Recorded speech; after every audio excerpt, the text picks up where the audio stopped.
Welcome back to Sports by GSMC Podcast Network. I'm your host, Jeremy Lapidus. If you are just tuning in, we just finished breaking down the Pacers' historic night, taking down the Knicks in a Game 7 where they broke the record for best shooting in the history of the playoffs, shooting 67.1% from the field, 76.3 in the first half. Both of those breaking the NBA playoff record. Incredibly impressive effort on the road in Game 7. In this segment, though, we're going to break down if they can continue that because they are heading into a game against the Boston Celtics, or series against the Boston Celtics that no one expects them to win. Much like against the Knicks, no one expected them to win. So we're going to do a little bit of an Eastern Conference Finals breakdown between the Celtics and the Pacers here in just a second. But before we do, remember, if you would like to be an even bigger part of the show than you already are, all you need to do is go to gsmcpodcast.net. Leave a tip or donation with a message in it. That message will pop up on the bottom of the screen for you, me, and everybody else around the world to see. If you have a burning question about sports, anything that you would like me to cover, talk about overall in the world of sports, let me know. I will go ahead and cover that. Leave a comment, leave a donation at gsmcpodcast.net. The link is on the screen currently. It's also scrolling across the bottom of the screen at all times during the show. So leave a tip or donation. Appreciate anything you do give. But like I was saying, here in this segment, we're going to talk about a little bit Eastern Conference Finals. The Eastern Conference Finals was set on Sunday. The Celtics beat the Cavaliers in 5 games, and it took 7 for the 6th seed Indiana Pacers to upset the 2 seed Knicks, the incredibly injured Knicks, as we talked about in the first segment there. But the Pacers and the Celtics. Let's talk about the numbers here. And you might say, and a lot of people are, penciling the Celtics into the finals already, as they had been for most of the playoffs, because the Celtics, generally speaking, are a tier above the rest of the Eastern Conference when it comes to offensive efficiency, defensive efficiency, record, starting five. In general, they're just a super team compared to the rest of the East. But that doesn't mean that the Pacers don't stand a chance. People have been underestimating a team like the Pacers, and the Celtics without Kristaps Porzingis, it makes it a little bit of a different conversation, because when you look and you break down the way that both of these teams play the game of basketball, it's very similar. You know, both of these teams operate on the mindset of 3 is more than 2, right? They put up a lot of threes. The Celtics, put up maybe the most. Celtics and the Pacers put up a lot of threes. This most 3-point attempts. But you take a look at these two teams, and the Celtics defense is really the difference. You take a look at the defensive rating of these two teams, but it's a huge difference. The Celtics are a huge, much better defensive team. Excuse me, I'm sorry. But the Pacers are not.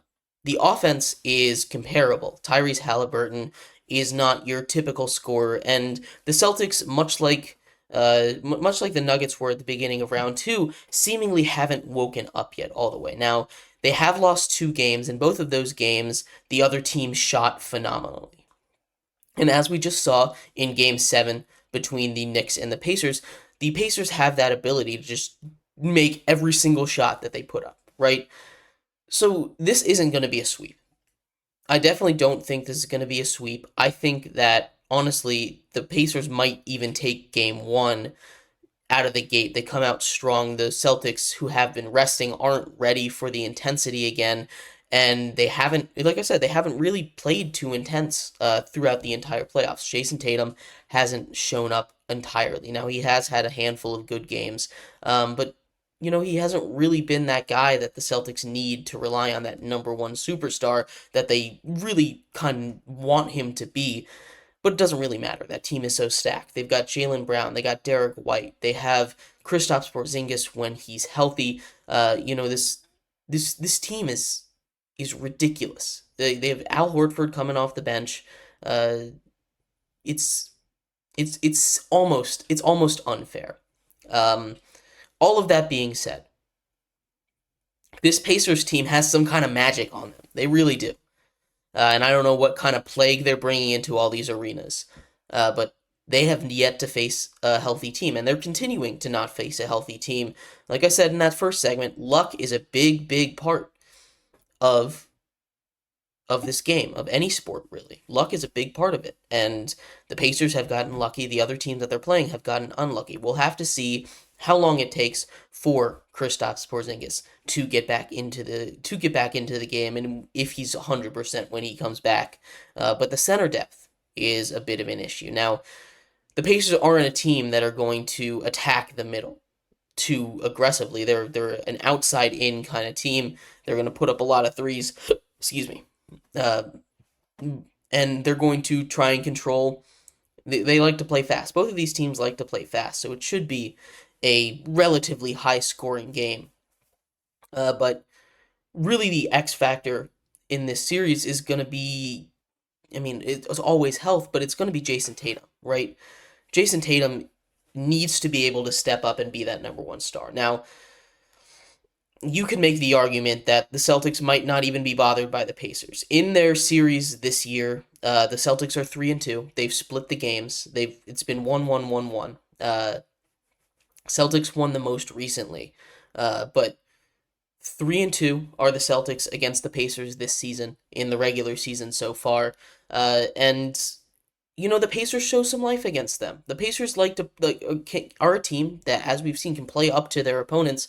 And they're not a team that you want to take lightly, because if you take them lightly, they're going to out physical. They're a team that can out physical you, and that was another big part of their win in this series. A lot outside of Game 7, I believe, all the games they won, they out rebounded them. And they won multiple games on the road in one of the hardest environments to play in. And TD Garden isn't any easier to play in Boston, but.